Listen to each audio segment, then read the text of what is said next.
Hello guys, आज हम एक इंटरेस्टिंग प्रॉब्लम करने जा रहे हैं प्रोबेबिलिटी की। ये प्रॉब्लम है second problem 50 challenging problems in probability book से। ठीक है, तो पहले मैं आपको जल्दी से क्वेश्चन समझा देती हूँ। क्वेश्चन ये है कि एक लड़का है जो टेनिस खेलता है और उसके पापा ने उसको 2 ऑप्शन दिए हैं। ठीक है, ये जो लड़का है उसको 3 मैचेस खेलने हैं। ठीक है, उसके पापा ने उसको 2 ऑप्शन दिए, या तो वो पहला मैच फादर के साथ, दूसरा मैच चैम्पियन के साथ और तीसरा मैच फादर के साथ ये ऑप्शन चूज़ कर सकता है, या फिर दूसरा वाला ऑप्शन चूज़ कर सकते हैं जहाँ उसे पहला मैच चैम्पियन के साथ खेलना पड़ेगा, दूसरा मैच फादर के साथ और तीसरा मैच चैम्पियन के साथ खेलना पड़ेगा।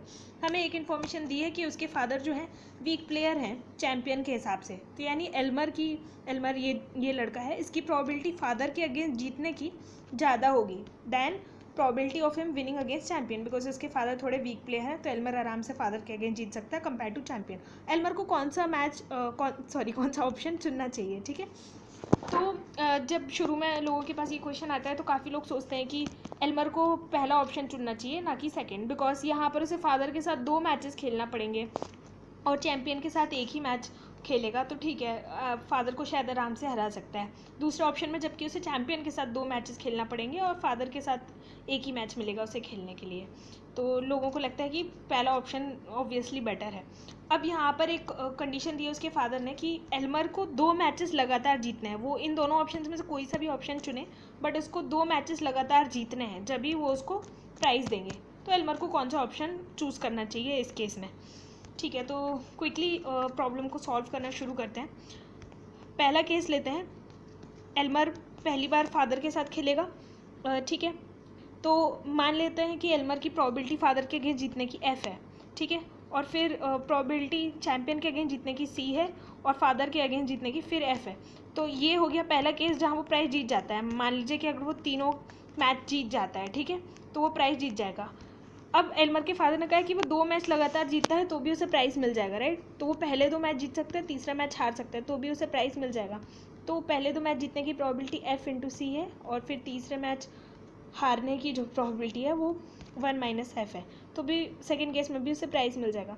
एक और तरीके से वो प्राइज़ जीत सकता है, वो ये है कि वो लास्ट के 2 मैच जीत जाता है बट पहला मैच हार सकता है। सो लास्ट के 2 मैच अगर वो जीत जाता है तो सी इंटू एफ सेकेंड मैच और थर्ड मैच जीतने की प्रोबेबिलिटी और 1 माइनस एफ फर्स्ट मैच हारने की प्रोबेबिलिटी। तो ये हो गई उसकी टोटल प्रोबेबिलिटी जिस तरीके से वो प्राइज़ जीत सकता है। अब हम क्विकली तीनों को ऐड कर देते हैं, एफ सी कॉमन लेते हैं तीनों से, तो we'll get F plus 1 minus F, right, we'll get f from this term, 1 minus f from this term and again 1 minus f from this term. अब यहाँ पर प्लस एफ और माइनस एफ हम कैंसिल कर देते हैं, so let me write this neatly.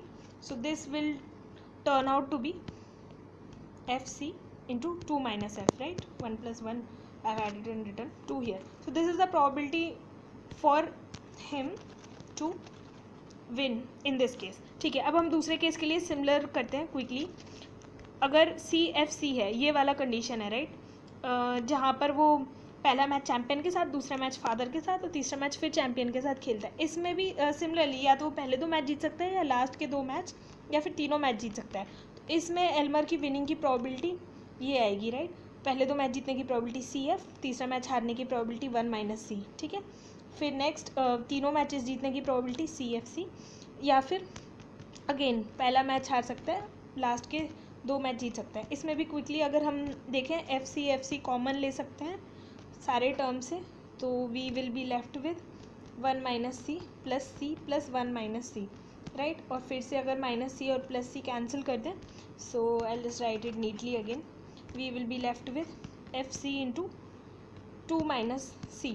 ठीक है, तो ये हो गई फर्स्ट ऑप्शन में जीतने की प्रोबेबिलिटी, राइट, मतलब फादर फिर चैम्पियन फिर फादर, और ये हो गई सेकेंड ऑप्शन में जीतने की प्रोबेबिलिटी। अब कौन सा बड़ा है गाइस? फादर उसके जो हैं चैम्पियन से थोड़े गंदे प्लेयर हैं, तो एल्मर के लिए फादर को हराना आसान रहेगा, यानी probability of winning against father is greater than probability of winning against champion.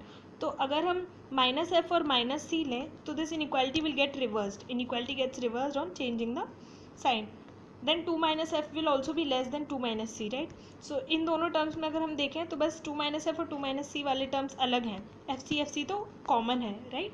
So 2 minus F is less than 2 minus C, यानी पहली वाली जो प्रोबेबिलिटी है वो actually probability of winning of Elmer is actually less, right? So Elmer should choose the second option. Elmer should choose the option of champion, father, champion, right?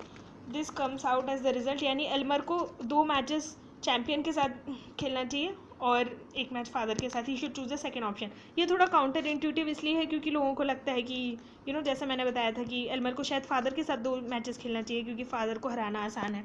But why turns out this way because देखिए, आप ध्यान से notice करेंगे तो Elmer के father ने उसे कहा है कि 2 मैचेस एल्मर को कंटिन्यूसली जीतने हैं.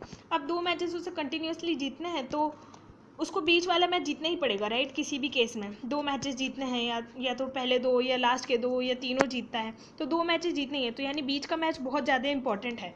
दूसरे केस में उसे फादर के साथ खेलने मिल रहा है बीच वाला मैच और फादर को हराना आसान है. इसलिए सेकेंड वाला option actually turns out to be the answer. Thank you.